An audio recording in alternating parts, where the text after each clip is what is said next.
l'ouvrage de Froidterre, sur la rive droite de la Meuse, un haut théâtre de la bataille de Verdun. Beaucoup connaissent l'endroit du fait que beaucoup de sentiers de marche y ont été aménagés. On peut parcourir un sentier qui va de l'ouvrage de Froidterre jusqu'à l'ouvrage de Turmont, et dans lequel on découvre bon nombre d'abris, mais aussi des batteries d'artillerie et des niches à munitions.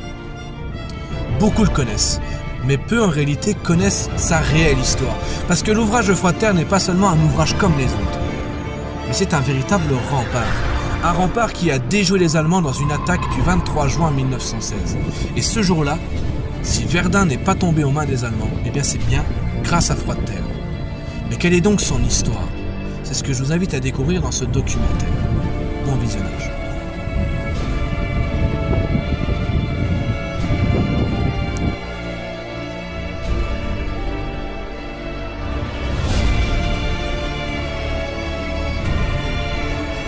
L'ouvrage de Froidterre, un puissant ouvrage qui a pour mission d'assurer la défense des flancs des ouvrages de Turmont et de Charny. Il culmine à 345 mètres d'altitude. Ces travaux vont débuter en 1887 jusqu'en 1888, où il n'est qu'alors qu'un simple abri d'infanterie.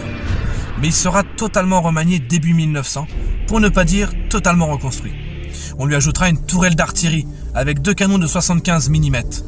On lui ajoutera aussi 2 tourelles de mitrailleuses GF4 qui possèdent chacune 2 mitrailleuses Hotchkiss. On lui ajoutera ensuite une casemate de Bourges avec 2 canons de 75 mm qui ont pour but d'assurer la défense des flancs de l'ouvrage de Charny et du fort de Vacherouville. Ce puissant ouvrage va avoir un immense rôle durant cette bataille de Verdun puisqu'il va devenir le rempart face aux Allemands lors de l'offensive du 23 juin 1916 où il les mettra en échec. Mais avant de s'intéresser à ces combats, il faut s'intéresser sur la zone de l'ouvrage, la côte de Froidterre. La côte de Froidterre sur laquelle a été construite l'ouvrage. C'est une côte qui s'étend de l'ouvrage de Froidterre jusqu'à l'ouvrage de Turmont, où on peut trouver bon nombre de lieux historiques. Bon nombre de lieux historiques oubliés de l'histoire et oubliés de la plupart des gens. Et c'est ce qu'on va voir en premier. On va expliquer et découvrir cette côte de Froidterre ensemble. Donc, à commencer avec les abris d'infanterie qui, comme leur nom l'indique, permettent de protéger les troupes de l'infanterie stationnées dans le secteur de Froidterre ou bien donc de Turmont. Et entre ces deux ouvrages, qui est l'ouvrage de Turmont et l'ouvrage de Froidterre, on peut trouver 3 abris d'importance majeure. FT1, FT2 et FT3. L'acronyme FT correspond donc à Froidterre-Turmont, et donc ici on est devant l'abri numéro 1, au plus proche de l'ouvrage de Froidterre, tandis que FT3 est au plus proche de l'ouvrage de Turmont. C'est des modèles qui sont tous les 3 identiques. C'est des abris modèle 1898 d'une demi-compagnie et donc qui sont capables d'abriter 100 hommes en place assise.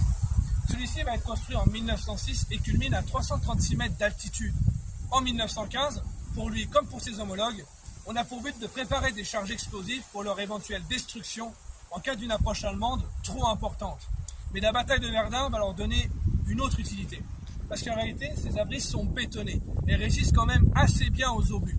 Donc ça va devenir de véritables postes de commandement. Et l'abri FT1 va devenir le PC-120, qui va permettre d'abriter les troupes, mais aussi de coordonner les attaques, les défenses et les contre-offensives sur tout le secteur de la côte, donc de Froidterre. Le 23 juin 1916, lors de leur offensive, les Allemands vont être maîtres de cet abri et ils vont faire des prisonniers à l'intérieur, des prisonniers français, 60 soldats et 2 officiers. Mais dès le 24 juin 1916, dès le lendemain, l'abri est repris par les Français et il ne sera plus jamais repris par les Allemands. L'intérêt de cet abri, c'est de se rendre compte que malgré cette bataille de Verdun qui a été infernale, il a plutôt bien survécu à cette même bataille. Il a conservé un bon état général. Et on va voir dans un instant que le PC-119 un peu plus loin, lui, n'a pas eu la même chance. Et nous voilà arrivés devant le PC-119, ou FT2, comme il fut initialement baptisé. Lui aussi culmine à 336 mètres d'altitude. Il fut construit entre 1906 et 1907. Et lui aussi, en 1915, était voué à une destruction programmée en cas d'approche trop importante de l'ennemi allemand.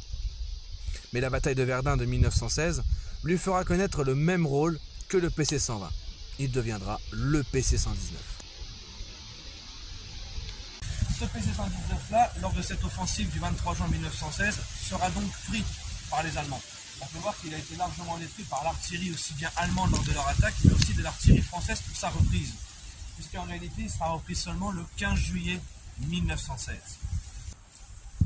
Et sur les intervalles de l'ouvrage de Froidterre et donc de l'ouvrage de Turmont, on ne trouve pas seulement des abris d'infanterie, mais on trouve aussi une batterie d'artillerie, qui est au plus proche de l'ouvrage de Froidterre, et c'est cette batterie d'artillerie.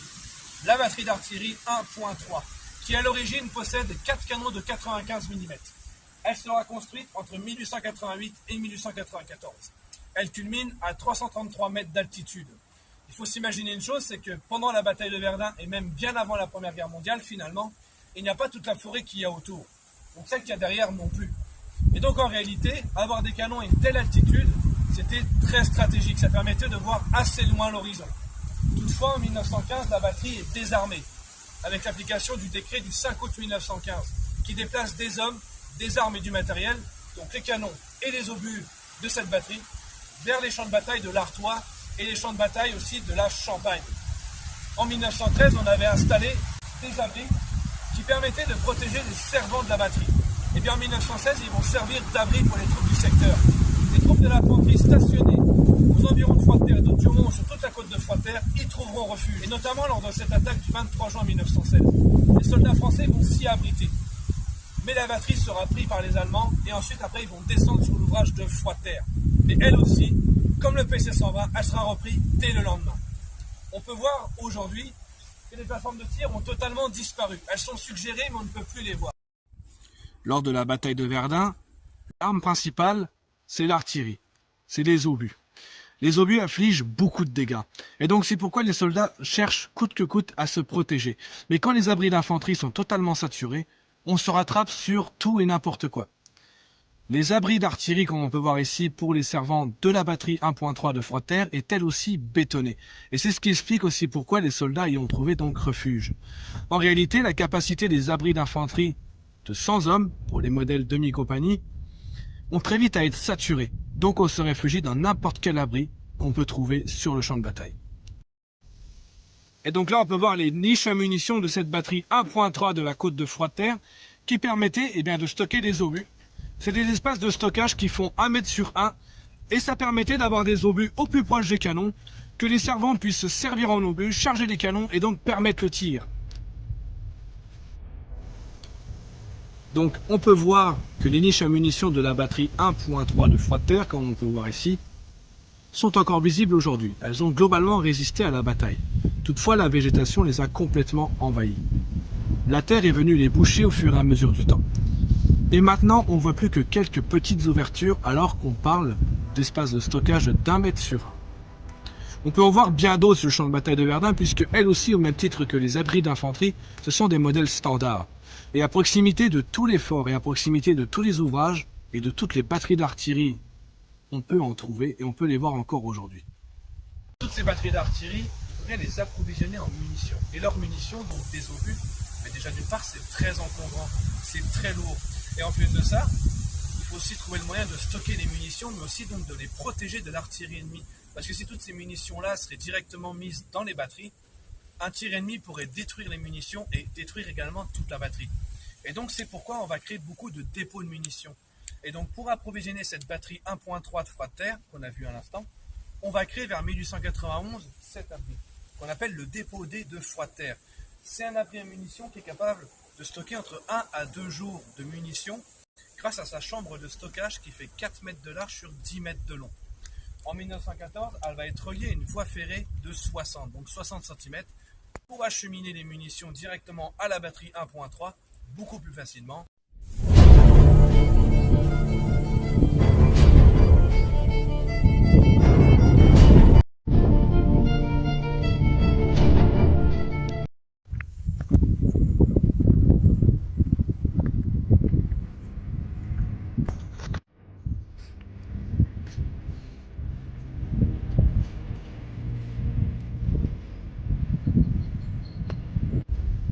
L'ouvrage de Froidterre est construit entre 1887 et 1888, mais il va être totalement remanié début 1900, puisqu'on se rend compte que son emplacement est stratégique pour la défense de Verdun. Donc dès 1901, on va construire un casernement bétonné qu'on trouve donc derrière nous. Le casernement est capable d'abriter 220 hommes. En en place assise ou 142 hommes en place couchée. Ensuite, on a construit un parapet d'infanterie pour sécuriser toute la cour de l'ouvrage. Malheureusement, elle est non visible aujourd'hui.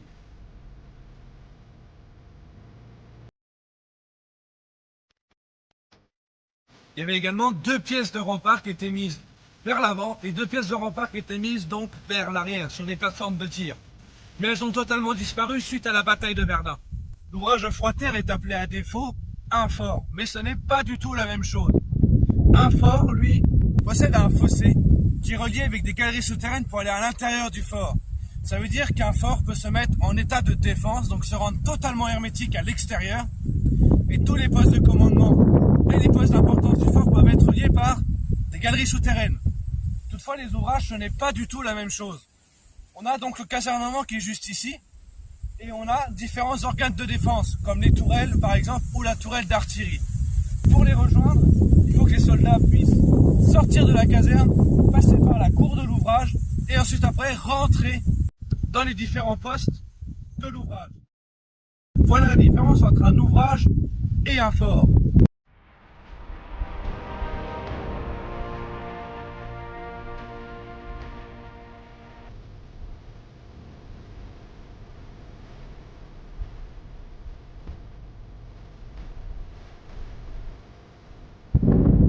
D'abord la nécessité de sortir de l'ouvrage pour rejoindre les tourelles, la casemate de Bourges et le casernement. On a décidé de creuser donc des galeries. Les travaux vont commencer début juin 1916. Toutefois, les soldats n'y arriveront pas. Ils n'y arriveront pas parce que le sol est trop dur sous l'ouvrage. Il faudra attendre 1917 pour que des galeries puissent être creusées entre les tourelles, la casemate de Bourges et le casernement. De telle manière à pouvoir les rejoindre les uns et les autres en étant protégés du bombardement. Quand les troupes vont commencer à creuser ces galeries en juin 1916, ils sont sous un bombardement furieux. Mais elles ne seront pas présentes lors de cet assaut du 23 juin 1916. Mais les travaux de modernisation de l'ouvrage de Froidterre ne vont pas s'arrêter à une amélioration du casernement, mais à l'installation aussi, entre 1901 et 1905, à l'ouvrage de Froidterre, d'une casemate de Bourges.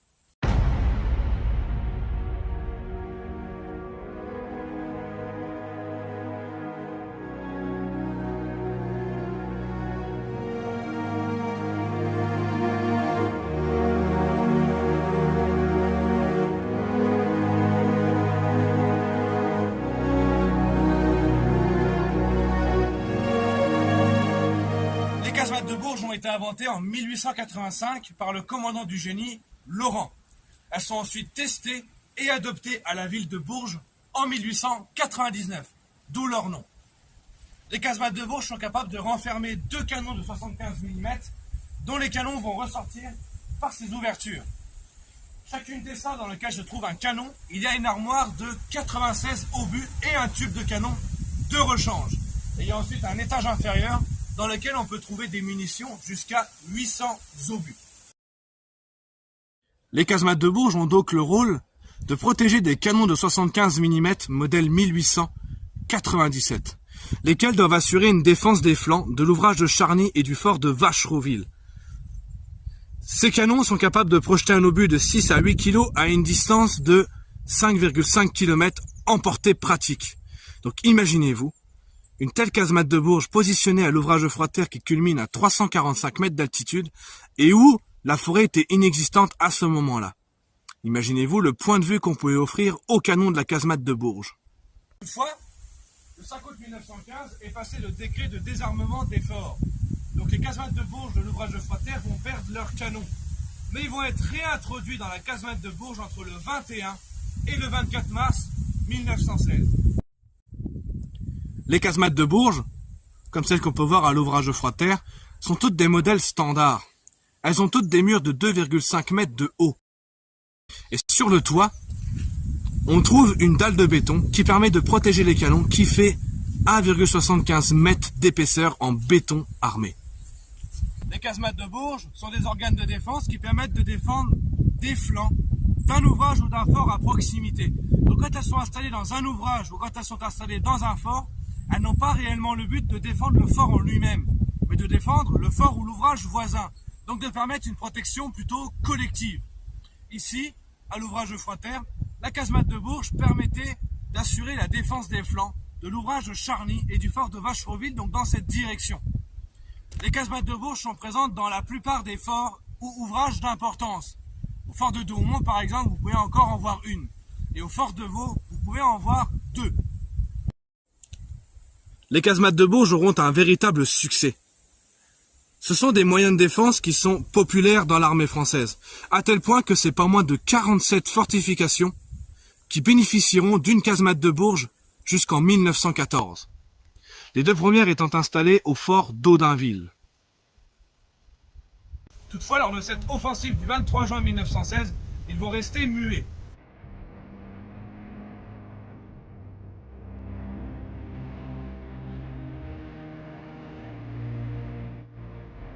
Le 14 juin 1916, le capitaine d'Artigues, qui est aux commandes de l'ouvrage depuis le 10 mai 1916, a pour ordre de n'effectuer aucun tir sur les positions ennemies.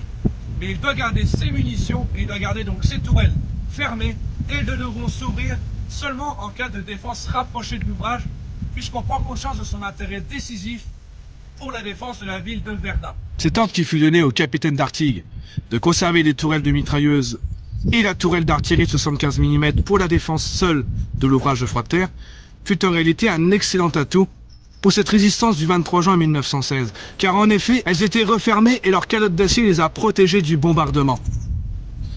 Donc elles ont pu se mettre en action ce jour-là du 23 juin 1916. Et c'est notamment grâce à deux tourelles qui se trouvent sur le côté droit de l'ouvrage que Froidterre a pu tenir face aux Allemands et leur empêcher l'accès aux portes de Verdun.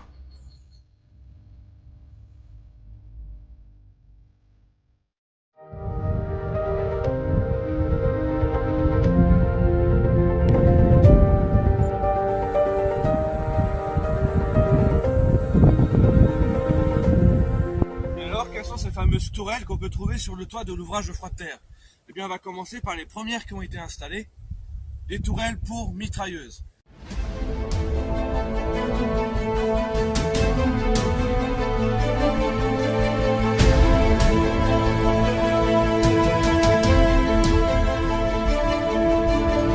Sur l'ouvrage de Froidterre, on compte deux tourelles de mitrailleuses de type GF4, comme celle-ci, modèle 1899. Elles sont installées à l'ouvrage de Froidterre entre 1902 et 1904. Les deux numéros de série sont le numéro 18 et le numéro donc 19. Donc on est quasiment dans les premières séries donc de ces tourelles. Elles vont être installées et elles sont déjà prêtes au tir dès le 30 septembre 1904. Les tourelles de mitrailleuses, comme on peut observer sur l'ouvrage de Froidterre et aussi sur un très grand nombre de forts et d'ouvrages de toute la ceinture de forts de Verdun, sont des modèles GF4. Ils vont être étudiés par le très célèbre commandant Bussière, qui donna son nom à la tourelle qui se trouve au fort de Souville, la tourelle de 155 mm à canon jumelé, mais aussi par la firme industrielle Châtillon et Commentry. Donc c'est des tourelles qui peuvent être dites éclipsables, c'est-à-dire qu'elles peuvent se lever, mais elles peuvent aussi s'abaisser pour protéger les mitrailleuses qui se trouvent donc à l'intérieur. Et ceci est permis par un contrepoids de 3,2 tonnes, qui permet donc de lever ou d'abaisser la tourelle. La protection des mitrailleuses est assurée par un dôme d'acier de 12 cm d'épaisseur. Il y a ensuite tout autour une muraille qui est relativement plus fine en épaisseur puisqu'elle fait que 1,5 à 2 cm d'épaisseur. Elle ne protège que des éclats d'obus, des billes de shrapnel ou aussi également des balles. Mais une explosion directe dans la muraille et la tourelle est détruite. C'est pour ça qu'elle est rendue éclipsable. D'autant plus que son dôme de 12 cm d'épaisseur ne permet des protections que jusqu'aux obus de 155 mm. Au-delà, ils sont en capacité donc de les détruire. À l'intérieur, on trouve deux mitrailleuses Hotchkiss. Évidemment, avoir deux mitrailleuses, ça permet, en cas de défaillance de l'une, d'en avoir une deuxième pour pouvoir donc tirer. Les mitrailleuses avaient leurs canons qui sortaient par ces deux embrasures qui se trouvent donc juste ici. Mais vous vous doutez bien que si les canons sortent, on ne peut plus abaisser la tourelle. Donc il y a un berceau coulissant à l'intérieur qui permet de glisser les mitrailleuses à l'intérieur, de pouvoir descendre la tourelle. Et quand on la monte, eh bien on monte la tourelle et on fait glisser le berceau coulissant dans l'autre sens pour faire sortir donc les canons. Une tourelle comme celle-ci a une capacité de cadence de tir théorique de 700 coups à la minute. Avoir 2 mitrailleuses, eh bien, ça permet, en cas de dysfonctionnement de l'une, de toujours en avoir une à portée d'utilisation. Mais ça sert aussi que pendant que l'une tire, l'autre refroidit. Chacune des tourelles de mitrailleuses de l'ouvrage de froid-terre est couplée avec un observatoire cuirassé comme celui-ci, ce qui permet d'effectuer de l'observation et d'effectuer une éventuelle correction de tir à la tourelle de mitrailleuse ou même à une simple tourelle donc d'artillerie. Ceux de l'ouvrage de froid-terre portent le numéro de série 23 et 24. C'est une cloche d'acier qui pèse 7,5 tonnes et qui est encastrée aux 3/4 dans un béton, comme on peut voir donc sur le bas à droite. Puisque la cloche d'observation ou l'observatoire cuirassé fait près de 2 mètres de haut.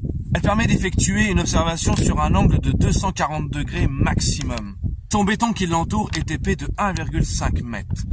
Elle possède différents outils qui permettent l'observation. C'est un moyen d'observation qui est très répandu sur le champ de bataille de Verdun puisque c'est 200 de ces mêmes observatoires qui seront commandés. Les 3 derniers exemplaires seront installés sur la place forte de Verdun entre 1916 et 1917. Dans ces observatoires cuirassés, il ne faut pas avoir peur de la promiscuité, puisqu'ils font seulement 80 cm de diamètre. Et même si son dôme protège de la plupart des obus, un soldat qui se trouve à l'intérieur et un obus qui vient frapper le dôme au même moment, le soldat est forcément victime d'une commotion cérébrale sévère, voire même des fois fatale. Donc la mission d'assurer l'observation de l'ouvrage de froid-terre dans l'un de ces observatoires était relativement dangereuse. Cette tourelle de mitrailleuse-là se trouve sur le côté gauche de l'ouvrage, tout près de la casemate de Bourges. Donc en réalité, elle va être muette lors de cette offensive du 23 juin 1916, puisque les Allemands concentrent leur offensive sur le côté donc droit de l'ouvrage. Et c'est ce qu'on va voir maintenant, cette tourelle du côté droit. Et donc là, on se trouve devant la tourelle de mitrailleuse du côté droit de l'ouvrage donc de froid-terre, qui est exactement la même, trait pour trait, à celle donc du côté gauche. Donc 2 tourelles GF4 modèle 1899, totalement identiques. La numéro 18 et la numéro de série donc 19. C'est un moyen de défense de combat rapproché des forts et des ouvrages qui est très populaire, puisqu'en réalité c'est 101 commandes qui vont être effectuées. Donc 101 exemplaires de ces tourelles-là vont être commandés.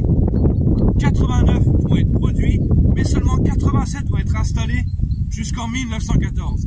Et les 2 derniers modèles qui n'ont jamais été installés, vous les avez peut-être déjà vus, puisqu'en réalité ils sont au fort de Douaumont, installés dans les années 1935 à 1938, avec le numéro de série 88 et 89, donc des tourelles qui étaient toutes neuves mais laissées en usine.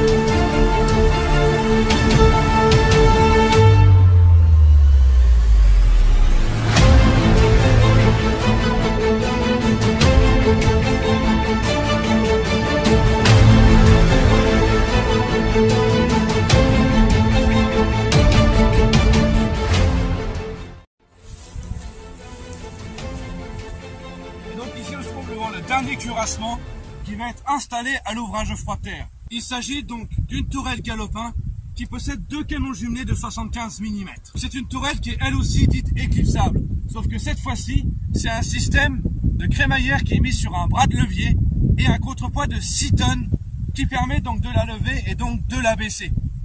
Tout se fait donc manuellement. Les canons sont protégés par un dôme en acier qui mesure 30 cm d'épaisseur. C'est des canons de 75 mm classiques, mais qui sont raccourcis de 60 cm. Donc ils ont quand même un petit peu moins de portée que ceux de la casemate de Bourges, puisqu'en réalité leur portée pratique ne s'élève cette fois-ci qu'à 4,9 km. Et l'obus pèse toujours entre 6 à 8 kg, selon donc la munition. Donc c'est un moyen de défense qui assure des protections un peu plus lointaines que les tourelles de mitrailleuses. La tourelle de 75 mm galopin est inventée en 1901 et adoptée en 1905. Des tourelles de 75 mm à canon jumelé galopin, dit tourelles de 75 mm R, le R signifiant le côté raccourci des canons, ont été produites à 77, mais seulement 55 ont été installées. Le levage de la tourelle ou la mise en batterie est permise par un levier de 4 mètres de long et le contrepoids de 6 tonnes est attaché à un balancier. À l'étage intermédiaire, on va trouver 4 armoires qui permettent le stock de 725 obus au total. Ici, on est devant l'un des premiers modèles produits, puisqu'en réalité, la tourelle galopin de 75 mm de l'ouvrage Froidterre est la numéro 4 qui a été donc produite. Et le capitaine d'Artigue avait pour ordre, dès le 14 juin 1916, d'abaisser ses tourelles et de les garder muettes. Même si les Allemands menaçaient la crête Thurmont-Fleury dès le 14 juin 1916, l'intérêt décisif dans la défense de Verdun de l'ouvrage de Froidterre l'oblige à abaisser ses tourelles et à n'effectuer aucun tir sur les positions allemandes à proximité. Ce qui a permis de protéger les tourelles du bombardement, mais ce qui a permis aussi d'économiser les munitions. Et d'économiser les munitions, ça a été primordial pour la défense du 23 juin, puisque les tourelles ont pu se mettre en action, et notamment la tourelle d'artillerie de 75 mm et la tourelle de mitrailleuse du côté droit. Et c'est grâce à elle que les Allemands ont été stoppés à l'ouvrage de Froidterre.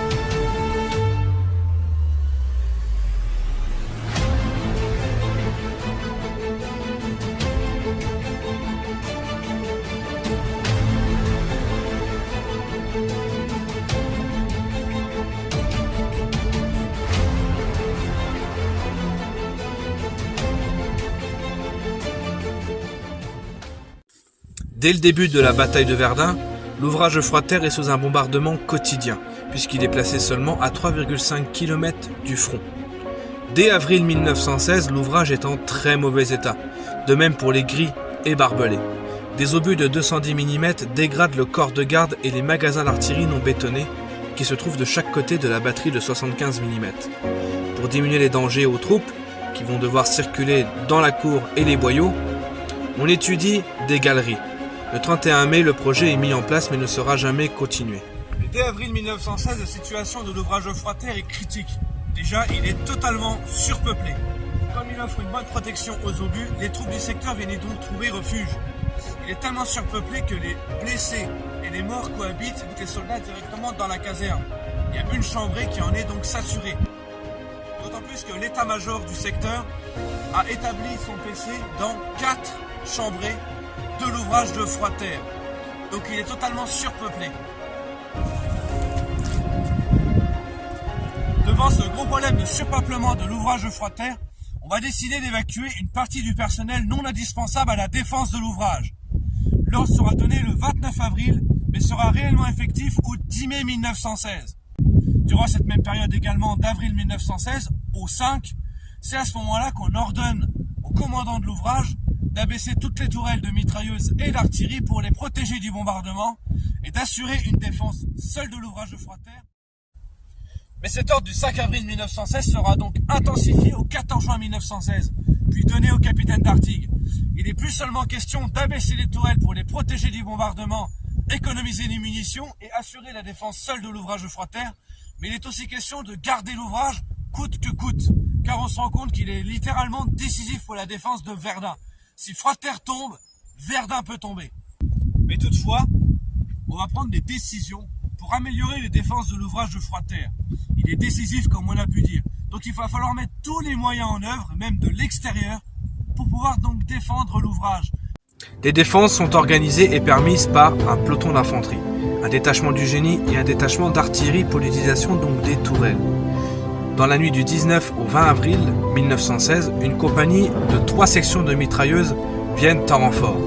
L'ouvrage est d'abord commandé par le capitaine Perron du 31e Héry, puis ensuite le 10 mai 1916 par le fameux capitaine d'Artigue, un capitaine d'artillerie. Mais au 1er juin 1916, la situation s'empire. Le réseau de barbelés est totalement éventré. Toutefois, les tourelles sont encore en état de fonctionnement. Et on ajoute aussi en renfort 8 mitrailleuses Saint-Étienne. La garnison se compose d'une demi-compagnie du 326e Héry, 2 officiers et 50 soldats, une demi-compagnie, la 119e de mitrailleurs, qui va dans ses rangs compter un officier et 24 soldats, un détachement de la 10e compagnie du 5e régiment d'artillerie à pied, 35 soldats, un détachement de la compagnie 25-3 du génie, 13 soldats, un médecin auxiliaire, un infirmier, un aumônier. Puis ensuite, 6 brancardiers, colombophiles, agents de liaison, pour un total de 4 officiers et 130 hommes.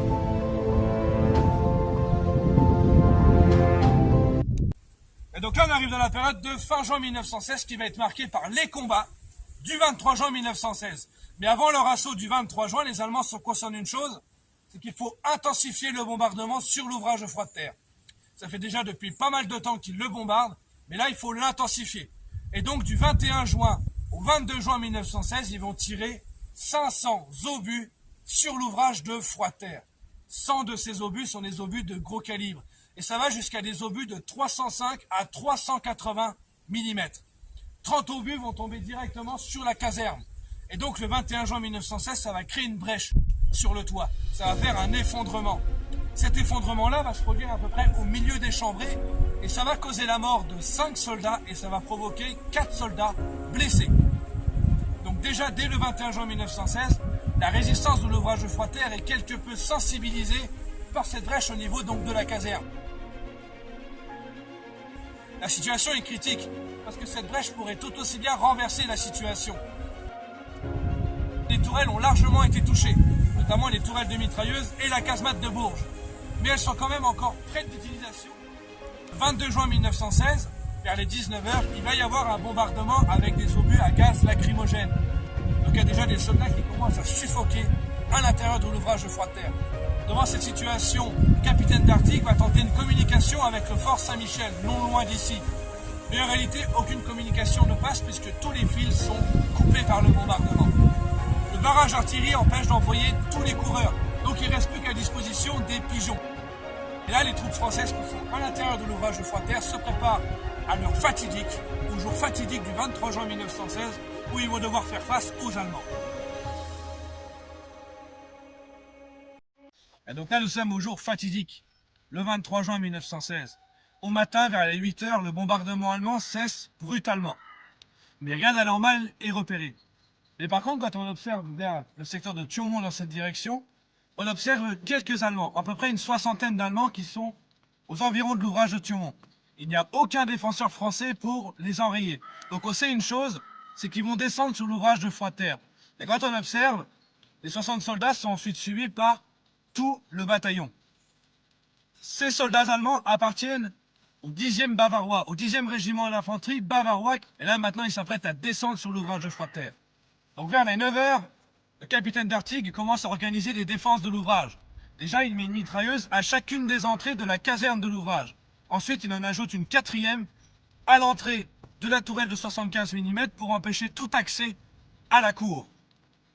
Après avoir organisé les défenses de la cour de l'ouvrage, on donne une mission à la tourelle de mitrailleuse du côté droit. Protéger le toit et les abords de l'ouvrage.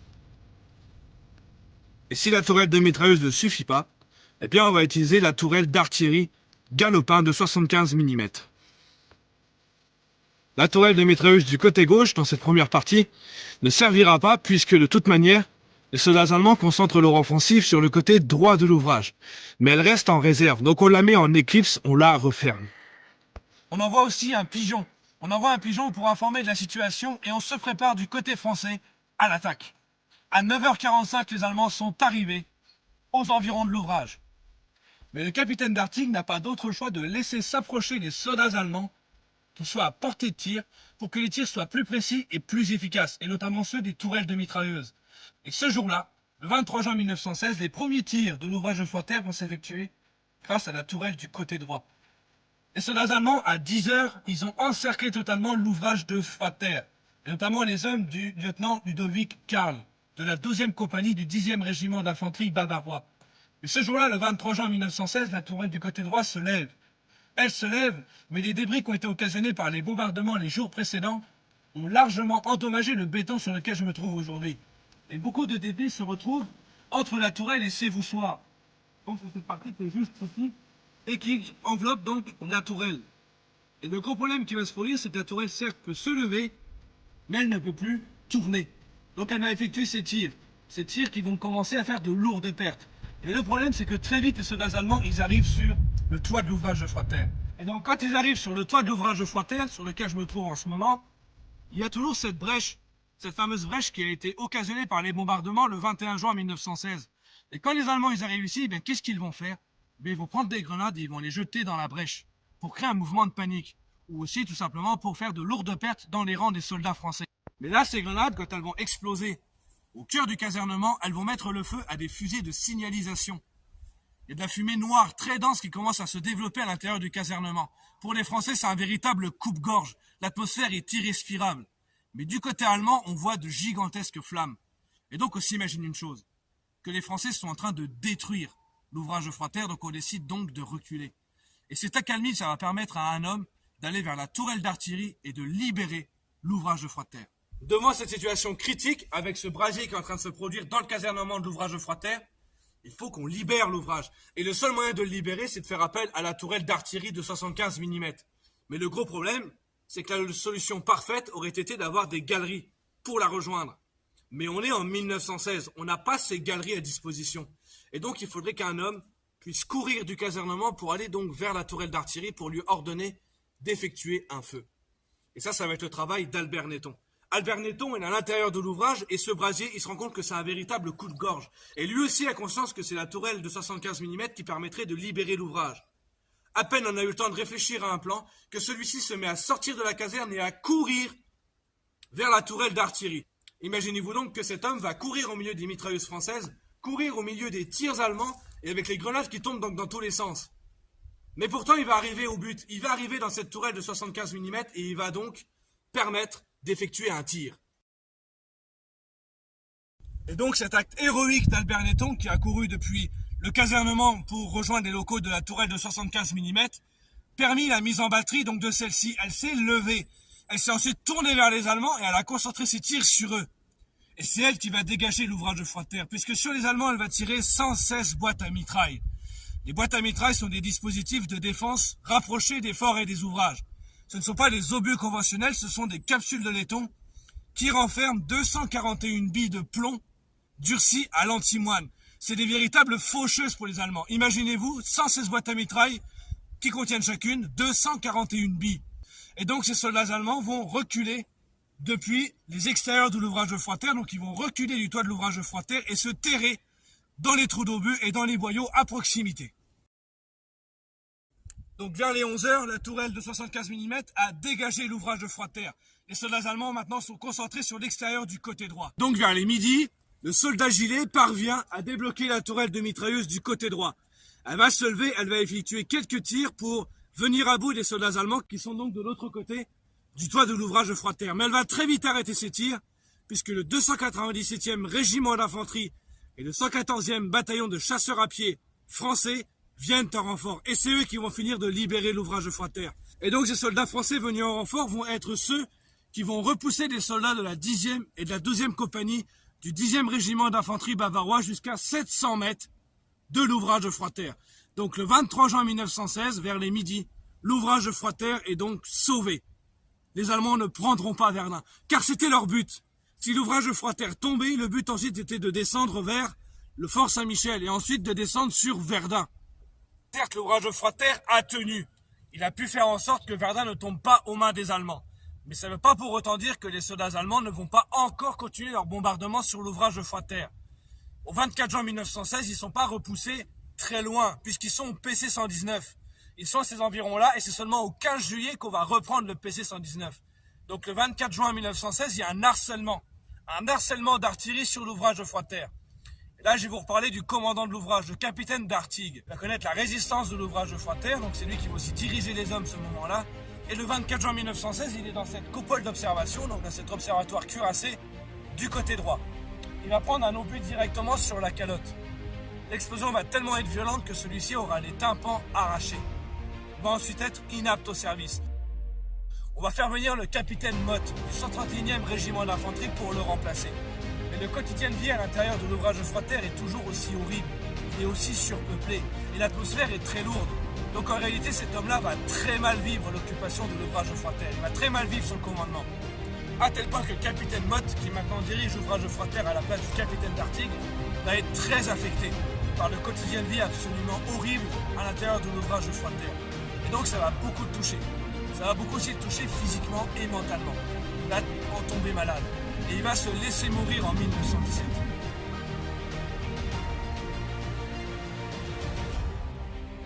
Bien que l'ouvrage Froidterre ait gardé un bon aspect général, il a lourdement été affecté par cette bataille de Verdun.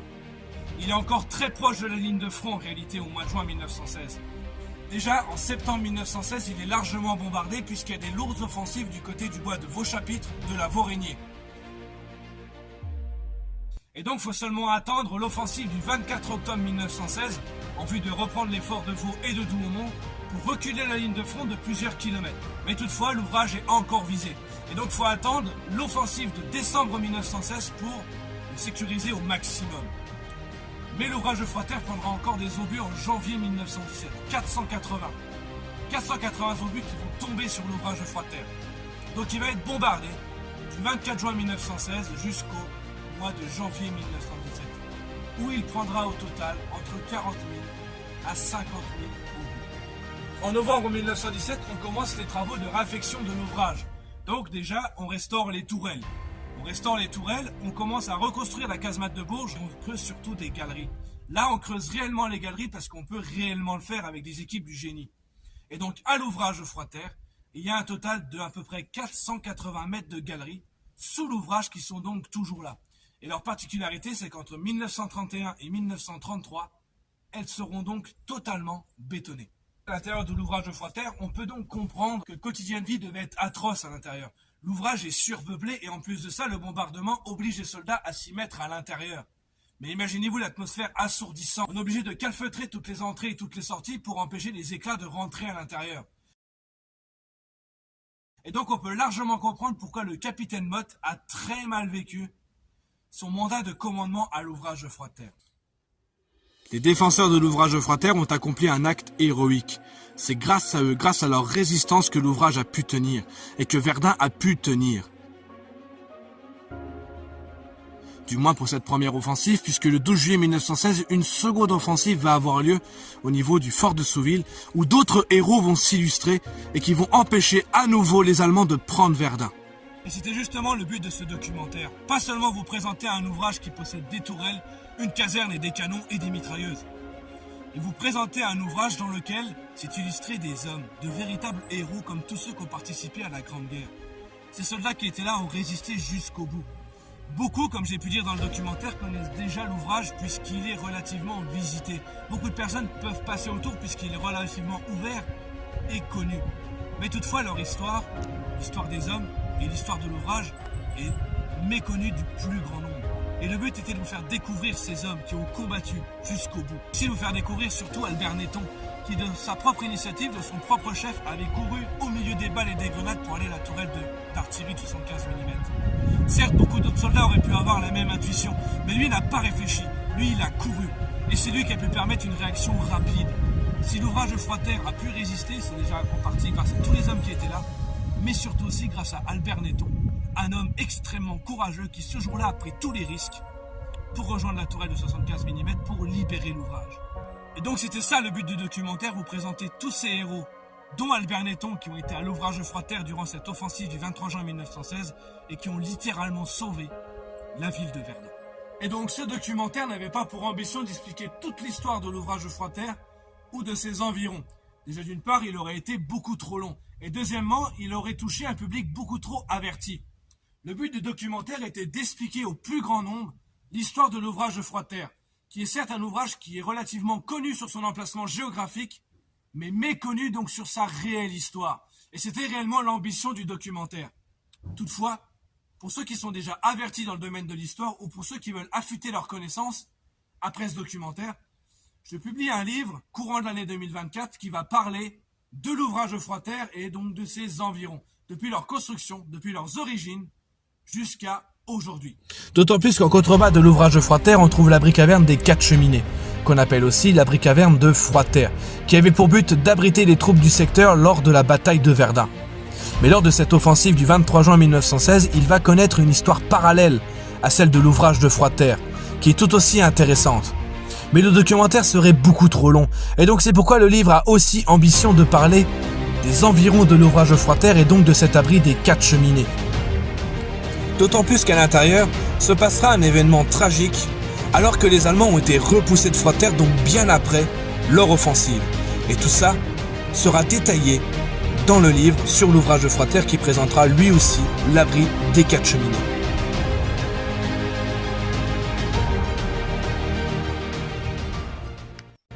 Le livre sera disponible, je pense, vers le mois de mai 2024 si tout se passe bien.